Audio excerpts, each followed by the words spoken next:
న్యూస్కు స్వాగతం. గౌరవ ముఖ్యమంత్రి నారా చంద్రబాబు నాయుడుపై సత్తెనపల్లి నియోజకవర్గ మాజీ ఎమ్మెల్యే అంబటి రాంబాబు చేసిన అనుచిత వ్యాఖ్యలను తీవ్రంగా ఖండించిన మాల మహానాడు రాష్ట్ర అధ్యక్షులు నరసరావుపేట టీడీపీ అధికార ప్రతినిధి కొమ్మ తోటిపోవులు. అందరికీ జేబీ. పల్నాడు జిల్లా పార్లమెంటు అధికార ప్రతినిధి కొమ్మతోటి పౌలని నేను ఈరోజు ఈ వీడియో చేయడానికి గల కారణం, సత్తెనపల్లి నియోజకవర్గం మాజీ ఎమ్మెల్యే అంబటి రాంబాబు గారు అని అంటానికి కూడా చాలా సిగ్గుచేటు. అంబటి రాంబాబు, నువ్వు ఏదైతే నిన్న గౌరవ ముఖ్యమంత్రి గారు నారా చంద్రబాబు నాయుడు గారి మీద నువ్వు మాట్లాడిన తీరు ఒక ఆంబోతులాగా మాట్లాడటం అది మంచి పద్ధతి కాదు. ఆయన గౌరవ ముఖ్యమంత్రి గారు, విజనరీ ముఖ్యమంత్రి గారు, నువ్వు మాట్లాడేటప్పుడు ఒళ్ళు దగ్గర పెట్టుకొని మాట్లాడాలి. ఎందుకంటే మొదటి నుంచి కూడా మీ వైసీపీ గవర్నమెంట్ మీకు నేర్పిన పాఠాలు అలాంటి అని ఈరోజు జనాలు ఇంకా సిగ్గుతో తలదించుకునే పరిస్థితి. మీకైతే అట్టా సిగ్గు శరం లేదు.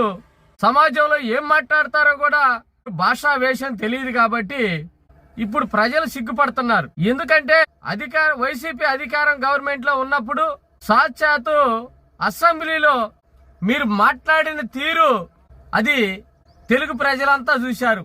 మీ అహంభావాలు, మీ అవభావాలతో మాట్లాడింది అది మీరు ఆ పదాల అప్పుడు అధికారి మమ్మల్ని ఏం చేస్తారులే 5 సంవత్సరాలు అనుకొని అహంకారంతో అసెంబ్లీలో మాట్లాడారు. ఈ రోజు ప్రతిపక్షంలో ఉన్నారు. మీరు మీ ఇష్టం వచ్చినట్టు మాట్లాడితే ప్రజలు చూస్తా ఊరుకోరు. మీలాంటి వ్యక్తుల్ని బుద్ధి చెప్పాలా, రాష్ట్ర బహిష్కరణ చేయాలా. రాష్ట్ర బహిష్కరణ చేస్తే తప్ప మరొకళ్ళు మాట్లాడకుండా ఉంటారు. ఇలాంటి అంబటి రాంబాబు అనే వ్యక్తిని రాష్ట్ర బహిష్కరణ చేసి వెంటనే అతనిపై కేసులు బనాయించి అతన్ని జైలుకి పంపించాలా.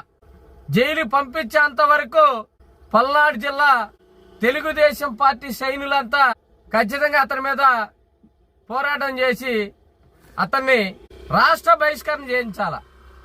రాష్ట్ర బహిష్కరణని ఎందుకంటున్నానంటే విజనరీ ముఖ్యమంత్రి గౌరవనీయులు నారా చంద్రబాబు నాయుడు గారిని దురుసుగా మాట్లాడటం, అతని అహంకారం ఇంకా తగ్గించుకోకపోవడం, ఇతని అహంకారాన్ని చూసి వైసీపీ ఎమ్మెల్యేలు కూడా మళ్ళీ మాట్లాడాలని ఒక అహంభావంతో ఇతను మాట్లాడినట్టు కనిపిస్తా ఉంది.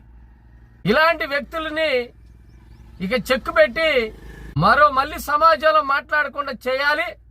ఇతన్ని జైలుకి పంపించాలి.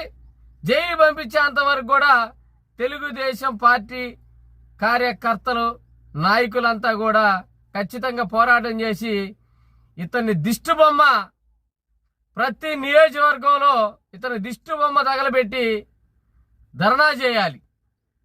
ఇతన్ని వెంటనే అరెస్ట్ చేసేంత వరకు ధర్నా చేయాలి. చేస్తేనే తప్ప ఇలాంటి వ్యక్తులకి బుద్ధి రాదని, మరి ఏదైతే బాధ్యత సమాజంలో తిరిగేటప్పుడు ఒక బాధ్యతగా ఉండాలి. ఇతను కొన్ని వికృతి శాస్త్రాలు కూడా చేస్తూ ఉంటాడు. నేను లాయర్ని, నేను అడ్వకేట్ని అని ఒక నల్ల కోట్ వేసి ఈ వీడియోలు తీసి సోషల్ మీడియాలో పెట్టిస్తూ ఉంటాడు. నువ్వు ఒక లాయర్ గారివి, ఒక లాయర్ అడ్వకేట్ అని చెప్పుకోవడానికి నీకు సిగ్గు శరం ఏమన్నా ఉందా అంబటి రాంబాబు గారు? ఇలాంటి మాటలు మాట్లాడవచ్చా? లాయర్ గారంటే ఎట్లా ఉండాలి? ఉందాతనంగా ఉండాలి.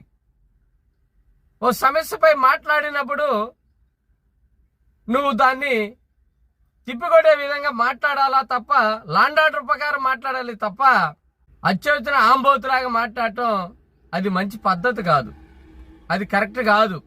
నువ్వు ఒక మాజీ ముఖ్యమంత్రిగా, మాజీ మంత్రిగా, మాజీ ఎమ్మెల్యేగా చేసి 5 సంవత్సరాలు రాజ్యాంగబద్ధంగా నువ్వు అసెంబ్లీలో నువ్వు ఏ విధంగా మాట్లాడింది అంతా ఈ రాష్ట్ర ప్రజలంతా చూశారు. అందుకనే ఇలాంటి వ్యక్తుల్ని క్షమించకూడదు. గౌరవ ముఖ్యమంత్రి నారా చంద్రబాబు నాయుడు గారిని కించపరిచే విధంగా మాట్లాడినందుకు ఇతన్ని రాష్ట్ర బహిష్కరణ చేసి ఇతన్ని జైలుకి పంపించాలి. జైలుకి పంపించేంత వరకు కూడా తెలుగుదేశం పార్టీ కార్యకర్తలంతా కూడా ధర్నా చేసి అతని దిష్టి బొమ్మలు తగలబెట్టేంత వరకు న్యాయ పోరాటం చేయాలని మరి పల్నాడు జిల్లా అధికార ప్రతినిధిగా కొమ్మతోటి పౌల్ని పిలుపునిస్తూ మీ అందరికి సెలవు తీసుకుంటున్నా. జై భీమ్. జోహార్ అంబేద్కర్ గారు, జోహార్ అన్న ఎన్టీఆర్.